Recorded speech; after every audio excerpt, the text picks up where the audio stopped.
Aries, welcome to your weekly Sidereal Astrology forecast. This is for June 13th through the 19th, 2016. I'm Athen, and this is for Sidereal Astrology. If you are new to the channel, be sure to check out the link down below because the signs are different. All right, Aries, so this week I'm going to try something different. We're going to look at 4 key areas for you. It's going to be yourself, your relationships, your work, and your finances. So we're going to split up the reading that way so that you guys can have insight about those areas, because those are the most important areas to know about. And then after that, we're going to look at the overview. What's the overall week about, and anything we left out from those 4 key areas. So starting with yourself, this week we still have your ruler Mars retrograde. So this has already been the case for the past couple months. You guys in this more internalized state, perhaps reflecting on things. And I think a lot of what you are reflecting on or rethinking about is relationships. And that's taking us to the next point. Your ruler in that 7th house is that you guys have been rethinking this area and changing your perspective here. Maybe where you can still be independent and direct in your relationships, but at the same time, cooperative, mutual, understanding, which is that 7th house. So you're learning a lot about that kind of energy. This is going to go direct at the end of the month. So at that time, you guys will feel a shift, not only with your motivation levels or more of the external perspective of things with your ruler going direct, but also with relationships. There'll likely be this shift, this understanding of what really motivates you in your relationships. Now, also with relationships, Venus is going to be squaring up to Chiron here on Monday. So you guys might be feeling a bit wounded with them here, particularly this day, but that's okay because this is a time for healing. And this is about healing your wounds around relationships. And this happens through self-examination and acceptance. As we become aware of where we might feel wounded or insecure or doubtful about relationships, we do the acceptance, right? We accept these qualities about ourselves. We accept these wounds, so to speak. And through that, the healing takes place. Now, Venus is going to be in Taurus, still your 2nd house up and through Friday. So I think with the relationships this week, still great for the luxurious thing if you've been doing that. Connecting to the luxuries of life with relationships, perhaps the sensual life, maybe out in nature, going for a walk, things like that. Really connecting to earth can be great for your relationships at the moment. Then Venus on Friday is going to shift into your 3rd house of communication. So you'll likely find that you're probably thinking more about them. Maybe even you're learning more about relationships, but they could be even a bit more social and communicative going into next week. All right, so that's a big area for you. Now, in terms of work, we've got Mercury, your 6th house ruler, direct. And again, it's a lot about your values, because this whole last new moon was in your 2nd house of values. So you guys are cultivating them, learning a lot about them. Not only who you value in the relationship side, but what specifically you enjoy and how you can cultivate these things you enjoy. So that could be specifically relating to your work now, which is Mercury in that 2nd house, maybe deriving more income from your work.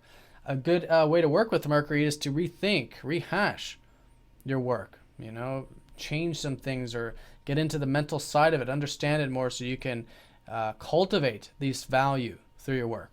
And maybe it's not just financial, maybe it's other values through your work. But this is a good area to be thinking about.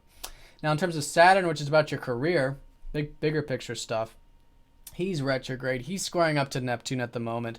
So there's probably uncertainty about the career. That's going to go exact, by the way, here, Friday, Saturday time. All right, the uncertainty. And this is nothing new. It's been going on since November. But it's for you to cultivate your faith and trust, your acceptance about the future possibilities. And there's a nice thing going on this week. Neptune's actually going to go retrograde, which I consider a good thing because when he's direct, there's a lot of fog. There's a lot of uncertainty. For you, it's about not only your career, but your aspirations. And so now he's going retrograde. It internalizes that a bit. And so there's a bit of clarity, not really a mental clarity, but an intuitive clarity about what is unfolding. So with that shift, it's good to still be patient with the career stuff, rehash, rethink that area as well. But, really live in the present moment with it. Work hard, work smart, still get those results, but understand that there's a larger picture, and the more willing we are to surrender, there can be peace, and we can go with the flow. Now, that's the work stuff. So in terms of the financial matters, again, that's what this whole lunar cycle is about. So new beginnings with your finances. All right, this has been from this point the past week, and we'll be continuing this week. You're going to have a full moon, in fact, Monday morning of next week in regards to these new beginnings. So this whole week, still great to challenge yourself here. Where can you change your life? Where can you take some actions? Where can you challenge yourself to, again, cultivate these values? And this is your financial life, second house stuff, your self-reliance. All right, so good area to challenge yourself with that. That full moon is going to bring some awareness about what really matters to you in life, which is that full moon there. The full moon is actually going to be right on the cusp between not only your 8th, but also your 9th. So the full moon will be also in regards to your life path. In fact, I think next week there's going to be this awareness about your life path, how you can take energy and move it in motion, tap into that adventurous free-spiritedness. So I think it's a great weekend for adventure, that free-spirited energy, and expanding your horizons, because that's just going to be more fuel for that fire, which is a culminating point there. And again, it's also a culminating point in awareness of the financial stuff as well. All right, so that's the week in terms of those key areas. Let's see if we missed anything. There's that Neptune direct on Monday, Venus squaring up to Chiron. Okay, this can also be wounds around your values too. So just a good day on Monday to accept. And this is going to be short-lived. And then as we go into Tuesday, we do have the Sun sextiling up to Uranus. Actually, when it comes to relationships on a romantic level, or let's just say lighthearted level, that's what the 5th house is. You guys should have plenty of opportunities to tap into that lighter or self-expressive energy. And I think that's a great place to focus. And in relationships, it's lightening it up, entertainment, fun, all of this. And that's what romance is. It's just the lighter side of relationships and enjoying them. So you do have that positive support to try something new and different with fun, playfulness, self-expression around Tuesday. As we go into Wednesday, there might be some healing with that as well. So being open to healing and accepting any wounds you might have about your self-expression. It's not suggesting that there's anything necessarily wrong with your self-expression or romance, as much as it's just the internal wounds around that.